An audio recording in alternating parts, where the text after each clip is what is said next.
Do you know black Americans are the richest black people on earth? What statistic Africa. is that? Okay, I need you to pull that up. Oh, that's ironic.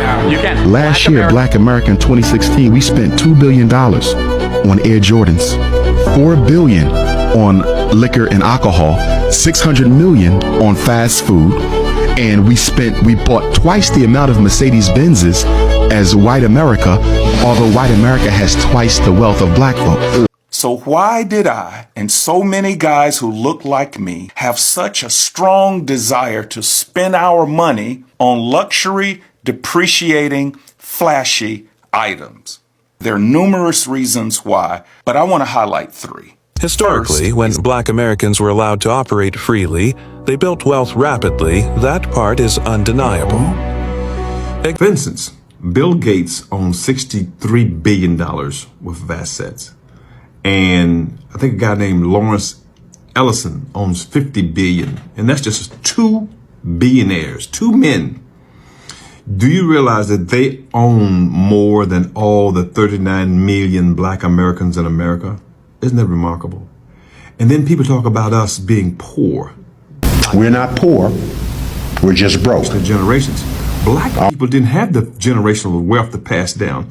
They had to survive on their Nothing. own. No wonder we cry so much at funerals. We're grieving twice, grieving over losing a loved one and grieving that they didn't leave us anything. You see, other ethnic groups leave wills, but we 100%. leave bills. So yeah, Well, you what could does say black people aren't inherently good at spending their money, but there's a reason for that. Through a lot of lack of education and the inability to build wealth for the longest. Because I don't know if you noticed this, but a lot of people who are in high positions get that because they have inherited these positions or this wealth. Issue with wealth in black America isn't from income, it's not from education, it's not even cultural, it's how the finances are structured. That is simple. That's all. And one thing we know about oppressed people, when you can't enjoy true freedom, you surround yourself with the symbols of that freedom. Welcome to the channel and into the new year 2026, brothers and sisters. So they say numbers never lie, and it's time to demystify that. In 2025, it is estimated that the black American, who are about 13% of the total US population, spent $2 trillion US dollars. That accounts to about 10% of the total US spending. We also have statistics from white non-Hispanics, who account for about 60% of the population. And you know what? They're 80%, they hold 80% of the wealth. And in 2021, in a 2021 SIP report, was said to be 10 times as wealthy as their black counterparts. They spend 70% of the total US spending. So let's connect the dots. We have one population that's about 13%, spending 10% of the total US spending, accounting to about 10% of the US spending. And then we have another population of about 60%, and are all 80% of the wealth and 10 times as wealthier, yet they spend only 70%. So there's a disconnect because it seems that black Americans spend like they spend way more than they should have spent compared to their white counterparts. So and you have always had the rhetoric that as blacks we are lazy, we are unwilling to work, we lack financial responsibility and stuff like that. But is that true? To investigate this or to interrogate this, we question what exactly happens to the very basic principles of justice, one that is even echoed in the very holy pages of the scriptures. The laborer is worthy of their wages. You have heard of that. Yet, in the black American society, that is far from reach, because we have seen disparities in terms of wealth, education, housing, healthcare, and even justice. So all this stems to the why our spending as black Americans is not let's say is way beyond what we should have spent. And you know what? The real answer to this, or panacea to this, is about the system. And for the record, as black Americans, we are not irresponsible consumers. It has to do with the system. So into the show, I'll be playing a couple of videos of the respective creators talking about this, and at the very end, I'll come in with my commentaries to say exactly how the system has contributed to this very status quo. So even before we go ahead, it's the beginning of the year, as you all know. And right now you will see channels sell motivation, but they ask you to have positive energy, work harder. Well, I don't dispute those are important things, but I'm here to break down systems, because without breaking the very systems, even if you work hard and all that, the system will not reward you. So we are here to break down the systems from Black lived experiences lens. And if you really want such content in your feed this year, kindly do the favor of subscribing so that we can move together. So I'll see you guys at the very end of this channel, of this video. Welcome. In America today, a white man with a high school diploma makes more than a black man with a master's degree. A white man with a master's degree makes more than a black man with a doctorate. You follow what I'm saying? So that is real. There was a study that was done not too long ago where white men who had a prison record and no college degree, were called back for a job more often than black men with master's degrees with no prison record at all. Right? There was a sister who just did a study. I just saw it the other day. She changed her name to a white woman's name. I saw that. You saw that? Yeah. On what is it? Indeed. What's the thing on? Indeed, yeah. Yeah, Indeed and all those job sites. LinkedIn. Right. Indeed. LinkedIn. Yeah. And she passed herself off as a white woman. And she proved that there was discrimination. Same resume, same everything, but when she was Caucasian, way more job opportunities than when she was black. So that's a real thing. How do we change that? You got to change the system. Because here's the thing. We can't deny the American African his humanity for good and for bad. This is what I mean by that. There was a psychological study that was done. I forget the name of it, where they took a rat and they put the rat in a box. And they kept enticing the rat to climb out the box. And every time the rat tried to climb out the box, they kept getting pushed back into the box. So guess what happened after hundreds of times of trying to jump out the box and kept getting pushed back in? They stopped trying to jump out the box. The white man, a Charlie Kirk, will look at that and say, look at the lazy black. They not trying enough. They not working hard enough. What did I say? Don't discount the history. He's not going to talk about the fact that they've been trying to do that for the past 200 years, and they learned through experience that trying to get out the box is not the way you get out. We're not poor, we're just broke. Our money goes in one direction, away from us, and we're some of America's most conspicuous consumers. We are a $1.1 trillion annual economy. If we were a nation, we would be the 16th richest nation in the entire world. But again, our money goes in one direction, away from us, and we're some of America's most conspicuous consumers. And we will not stop buying from people who will not support us. We are addicted to consumption. We do not produce anything that we buy, and we do not sell anything that we purchase. We just consume. There was an interesting article on the front page of USA Today, and here's what this article said about Negroes in America. The black baby boomers will be the first generation of Africans in America to raise another generation of Africans in America that will not do better than them.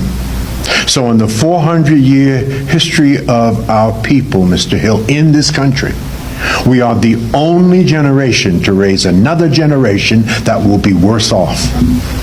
We collectively need our asses kicked. And you can count me out of that. I will not contribute to that egregious statistic. And neither must you. It's impossible for America to be the wealthiest country in the world without the contributions of Black America. I can tell you where Black America will be 40 years from now with one simple data point. What is the black student population of the top 50 universities white corporate America recruits from? If it remains under 1 or 2%, as opposed to where it should be, proportionate with the black population, approximately 14%, then nothing will change in Black America. And America will never realize its fullest potential. Did you know that Black Americans own less than 1% of the wealth of America? Less than 1%. We've been here all this long, that's all we own. For instance, Bill Gates owns $63 billion worth of assets. And I think a guy named Lawrence Ellison owns 50 billion. And that's just 2 billionaires, 2 men.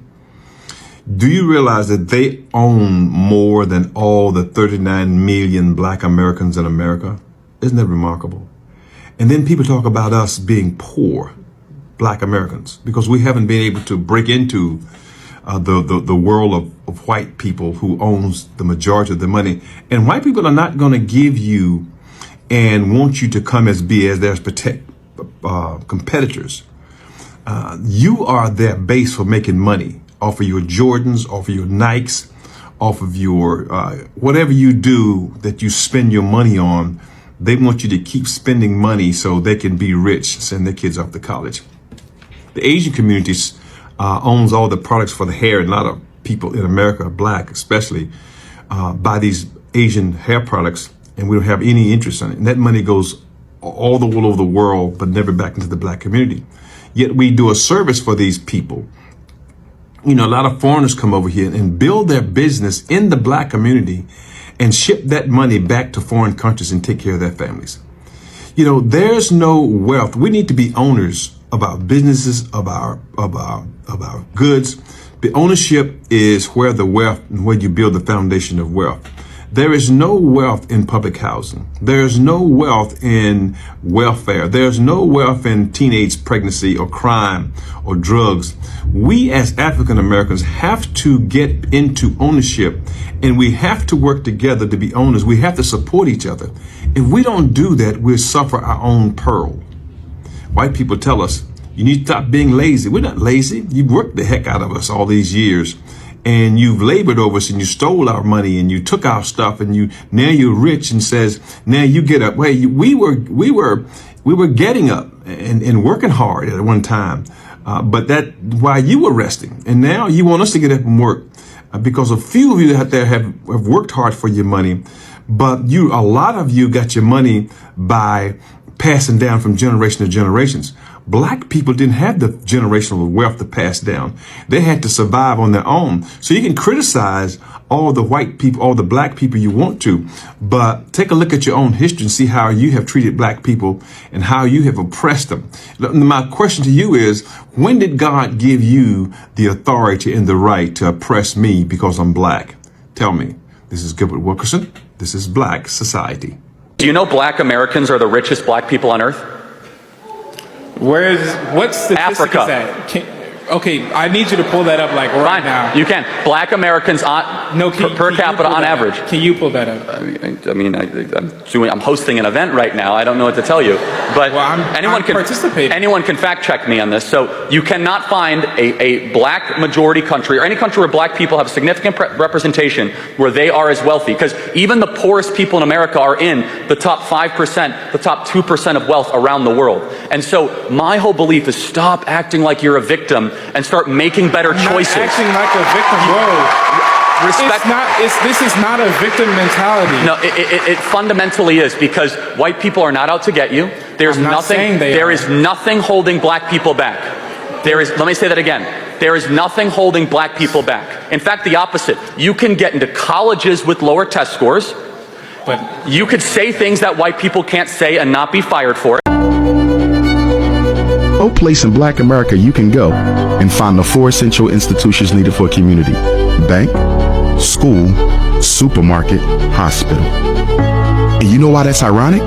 Last year, Black America in 2016, we spent $2 billion on Air Jordans, $4 billion on liquor and alcohol, 600 million on fast food, and we bought twice the amount of Mercedes Benzes as white America, although white America has twice the wealth of black folk. So the question becomes, what is it about the Mercedes Benz that makes it so attractive to African Americans even when they can barely afford it? And it's because it's a status symbol. That's all. And one thing we know about oppressed people, when you can't enjoy true freedom, you surround yourself with the symbols of that freedom. Absolutely. And that's why the Louis bag is so important. That's why our children will kill for Air Jordans. It's not the sneaker, it's what it represents. And if I believe I'm worthless, that means I can only add value to myself by what I put on my body as opposed to what I put in it. Yo, peace, real quick, right? This is to anybody that look like me. We are not right now talking about any other ethnicities. This is people that look like me.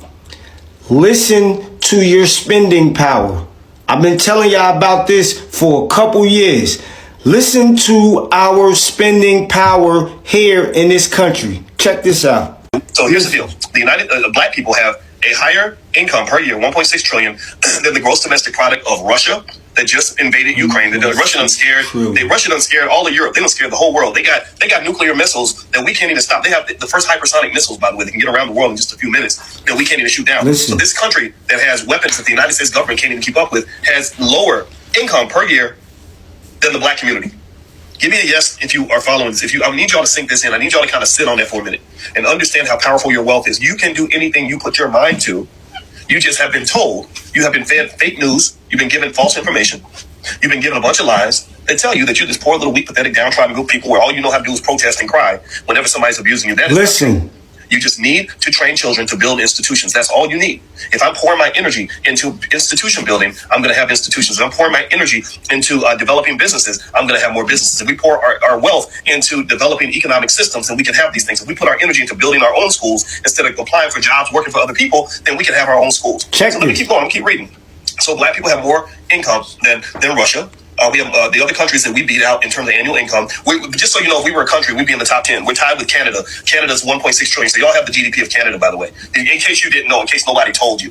Canada, we tied with Canada. We're ahead of Russia, South Korea. We have more income than Australia, Spain, Mexico, Indonesia. Yo, I'm stopping. Hold on. I'll show y'all some land right now that we could go get right now here in America. Check this out. 40 acres in northern Arizona with road frontage. The property borders 640 acres of publicly accessible state land with Clear Creek Canyon running through it. The property is only 9 miles from Winslow in historic Route 65 wooded acres in Tennessee. This nice rectangular shaped property with mature trees has paved road frontage along the entire north boundary. There is power running along the property and is just minutes from the Lower National Wild 1.57 acres in Colorado. This property has mountain views and is situated at the corner of 2 county roads. It is surrounded by publicly accessible land, including the 1.8 million acre Rio Grande National Forest. Now I need y'all to understand, break it down.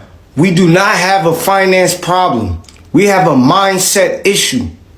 Okay? Everything that you just seen is obtainable. But y'all rather go party. Keep complaining. Yo, y'all have a good one.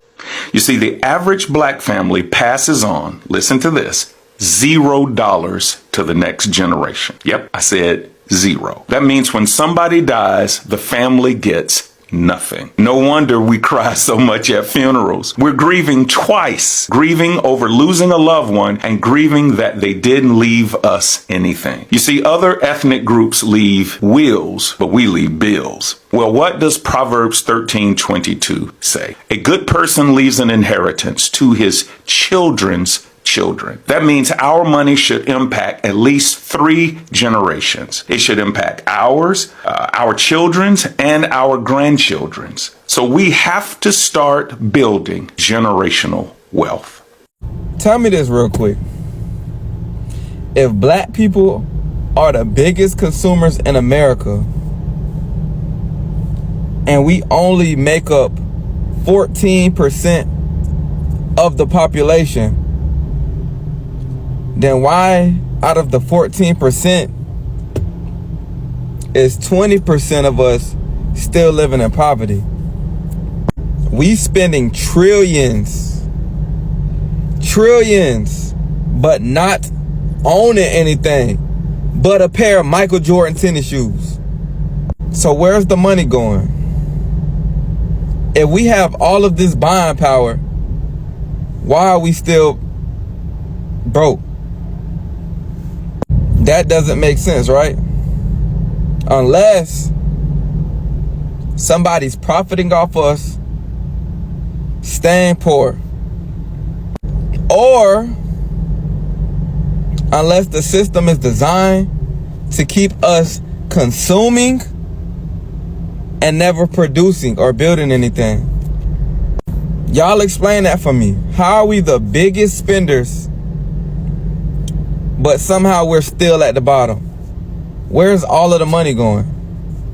Why do black families have much lower net worths than white families and Asian families in America? That's a topic that this book delves into, and I want to do a quick review of it. Black families have 9% of the net worth of an Asian American family and 16% the net worth of a white family. And the argument that Douglas Easy, the author of this book, makes is that the issue with wealth in black America isn't from income, it's not from education, it's not even cultural, it's how the finances are structured in black families. For instance, black families are far less likely to use revocable trusts and life insurance policies to limit their tax obligations. And as a result, when a black family does start to generate income and wealth, they're often taxed at much higher rates than other demographic groups. If I was to summarize the advice that's given in both of these books, it's not about picking the right stock or the right business. It's about minimizing tax obligations and getting yourself out of debt as quickly as possible. And if you don't play the game using the existing tax structure and you don't play it intelligently, you're always going to be swimming upstream. And I think that the author is so passionate about this topic because his father, despite owning a successful company, died penniless, and he vowed to not allow that to happen to the next generation. This guy, if you want to get his advice 101, he's like $500 an hour, but everything he's going to talk about you could get in these books for maybe like $20 on Amazon. If you're already rich, you might think that they're a little too basic, but if you don't come from a wealthy background,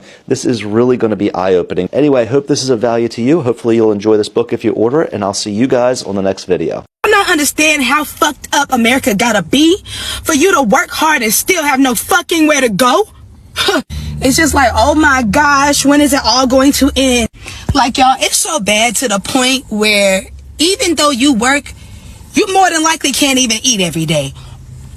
Not even 3 times a day. Me, none. Yet they expect us to keep working with a smile on our face. Fuck all of that. I be seeing why people don't fucking want to work. They pay us a little bit of money, but make everything fucking expensive. I'll be damned if I'm putting my life on the line for $14, $15. And then the whole time, your ass can get hurt or die at the fucking job you're at. So now, you done fucking wasted your whole life being a hard worker to a company that don't give a fuck about what you got going on, don't give a fuck that you don't have nowhere to go, just don't give a good goddamn. And certain people will never understand the frustration. You guys will never understand unless you're going through it. There is no reason why hard workers can't afford to eat, can't afford to live, can't afford to pay rent. It is so much. And I just wanted to let everybody out there know, okay? If you are deciding to bring your ass to America, hold on, y'all. Stay the fuck over there. Do not come over here. Please. I beg of you. This shit sucks. All prayers to all my Americans, all my USA motherfuckers, you know what I'm saying, my cousins, all that. We gotta figure something out, because this ain't gonna work for me. What's up, people? So this is another thing that I wanted to point out that was really important that I found in an old newspaper, pretty much dated 1885. I'll go up here and show you. I'm in the Washington Gazette, okay? July 17th, 1885. There's a website if you want to try to find it, all right? The Washington Gazette. I talked about this in my series, but I wanted to give it its own attention. So think about this, 1885, just 20 years after so-called slavery. Says the Nashville American, agriculture is the natural basis of material prosperity in the South. The great industries which always have been and are now the main sources of our wealth are agricultural industries, okay? Cotton and tobacco. The agricultural population of the South, the agricultural population and the laboring population. So the agricultural population of the South always has been and is now colored people. So what are they saying up to this point? Agriculture is the natural basis of material prosperity and wealth in the South, right? And the main things that they're growing in the South are cotton and tobacco, okay? And the agricultural population that's getting all this bread and prosperity, which is the agricultural population and the laboring population, so the people working and the agricultural population, always has been and is now colored people, okay? This is a luminous and significant fact in history of the Southern people. In it is involved our whole social and political destiny. Their whole social and political destiny is riding on the South. No political scheme, no economic theory that does not provide for natural taste and necessities of the black man in the South has a living chance for survival among the fittest. The Negro is here to stay. He did not come on his own free will, but such as he is, such as we have made him, with our African kidnapping, our slavery, our emancipation, and our elective franchise. He is here to stay. Equally with the Anglo-Saxon and Louisiana Creole, does he claim the political and material heritage of the South. And the question may be whether he may not claim and require it to the exclusion of the white race. And the questions may be whether he may not claim and require it to the exclusion of the white race. It's almost saying like the black man basically is the one that claims the political and material heritage of the South, and he may claim it over them. Like, no, this is not y'all's, it's ours. We are told that the entire white element, once seen in the British and French West Indies, has been eliminated, and the rich sea island and fertile flat coastlands of South Carolina, once the seat of princely estates and homes of wealthy white planters, are now the abodes of swarming blacks. Wow, hold on. I gotta reread that, y'all. And the question may be whether he may not claim and require it to the exclusion of the white race. Talking about the South. He's basically saying, the black man is basically saying, we claim the South.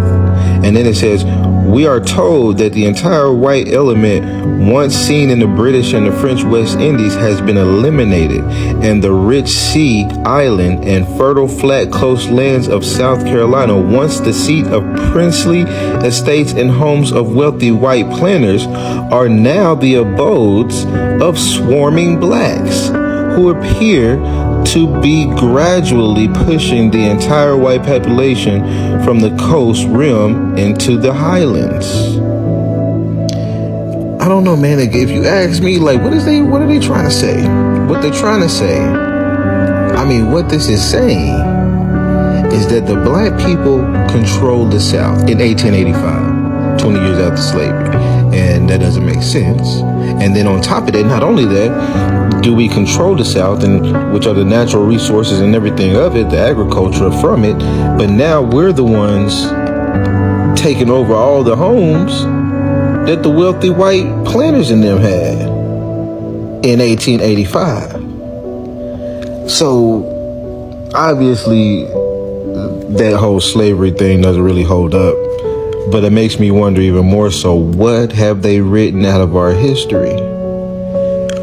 I'm gonna have to try to dive deep more on this subject, but I'm not really sure what I'm going to search to try to find more articles similar to this within these papers. But if I can find more of this, then I mean, this may show that we need to show this kind of proof, as much documented proof of whether we were slaves in mass or slaves here and there in certain populated areas, or certain tribes, certain whatever, you know. But we also need to know how big we had it here, how far we've came, what we really built, what we've gotten swindled out of. We got to figure that out. Man, if I had the money, man, I would pay a lot of people to just go through several of these newspapers, give everybody a year, be like, nigga, you take 1985, nigga, I got 1987. Somebody take 19 or whatever, or this is 1800s. Damn, this is long ago. So anyways, this is what's up, man. What y'all think? Oh yeah, and I also wanted to mention that this whole African kidnapping, that part, I believe is propaganda. One, you know, there's many times in this newspaper, especially I was talking about this Amanda Eubanks story, that's how I even found this, but there's many times in this newspaper where they always refer to us as black, Negro, copper-colored. Never have they referred to us as African, and then all of a sudden you got this person talking about, hey, we brought them here with our African kidnapping and or whatever, you know. And I think it's just really propaganda. I don't think that's really truth. But let's just say, if I'm gonna say that the top is truth, then that is truth. I still don't think it, because how are you gonna say, hey, the material and prosperity of the South is made up of the agriculture, and the people who make up the South, which is the agricultural population and the laboring population, always have been and now is colored people? Why didn't they just say it's now colored people? You know what I mean? So if it always has been, and this is 1885, how long has that been? You know? So that's why I think it's propaganda right there. I think, you know, I've definitely found a lot of propaganda in some of these newspapers as reading some of these old papers. So just keep that in mind as well. But everything else in there, I kind of do believe.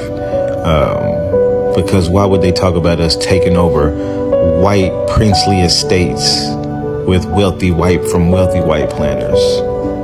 That's somebody that's mad. That's why they would say some shit like this. Oh, African kidnapping. Y'all over here taking all our stuff, and we brought you here because you from Africa. You know, that's the way that I take this. They be playing. Welcome to this second and last part of the video, where we demystify, debunk, and even contextualize everything we've had. The black community has been branded as mere consumers who consume way beyond what they should, what they are capable of. But why is it the case? In my opinion, consumption is sometimes a form of psychological survival. You all know the struggles that the black community has been exposed to in the American society. They have been redlined earlier, and in such circumstances, you could not own anything. So when that happens, consumption is the only left option that you have when ownership is blocked.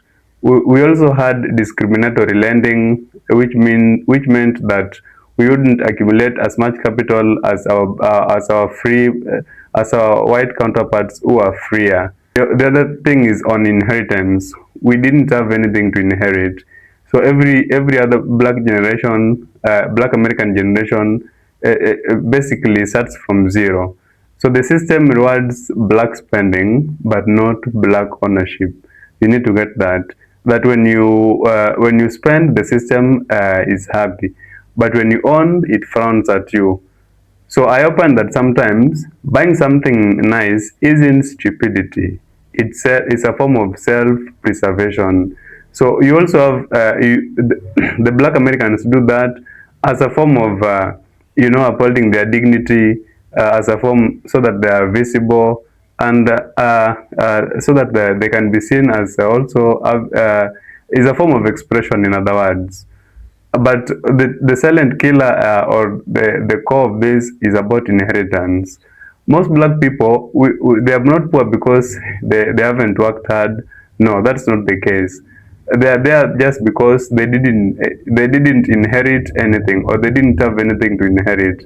So white wealth is quiet, but whenever a black person owns something, it has to announce itself because it's rare. So many whites previously inherited houses, businesses, stock portfolios, but us as blacks, we inherited debt, responsibility, and sadly trauma. So we are at the core of this is it's on the system. The system has been designed to work against us, brothers and sisters, and we have several examples. You see banks, they profit from black debt, corporations target black culture for consumption, credit systems essentially punish the poor, inflation hits more harder on renters than homeowners. And like I said before, American loves black culture, but it loves black culture, black labor, black spending, but frowns at black power. So we need to empower ourselves as the black community so that we get out of that trap.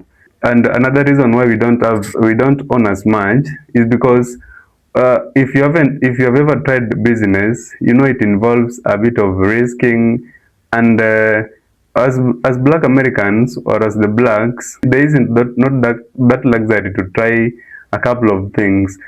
Why is it so? Because you don't have a safety net. If you ever fail, you know you're doomed forever. So one mistake, one business mistake or just a mistake would mean eviction. There's no family safety net. You didn't inherit anything. Credit damage lingers longer. But for the whites, they have a lot. There's a safety net, so they can try gamble with everything until they find whatever works for them. The other thing is that time poverty is the real issue on the part of the blacks. Black Americans, we are not just financially behind, we are also time poor. That's why you would see a black American have to be involved in multiple jobs, commute longer, get involved in caretaker jobs, and because of that, they have less time to invest, learn markets, build businesses, and even rest. So you are ever busy up and down, and that means that you don't even have time to work on other stuff that you could maybe essentially help you out of the status quo that you are in. So when we talk about money, we also should talk about time, because time is where wealth is actually built. Without the time, it's useless talking about money.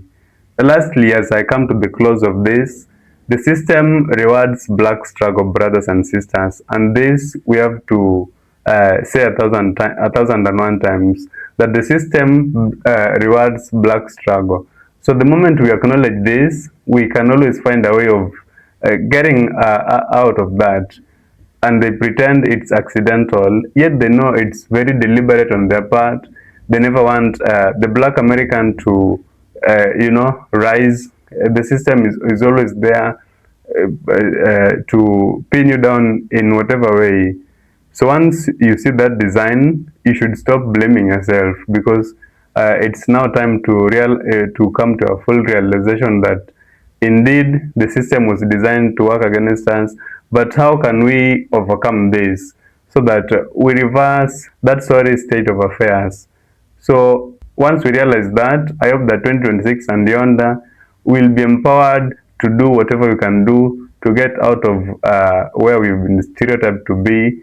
And now that we've been branded as consumers, we can also find a way out to be owners and creators of stuff. And with that, I come to the end of this video. Thank you for sticking to this end. Please, if you haven't subscribed, kindly do so that whenever we upload the second and subsequent video, you will get notified. Thank you, and I love you all.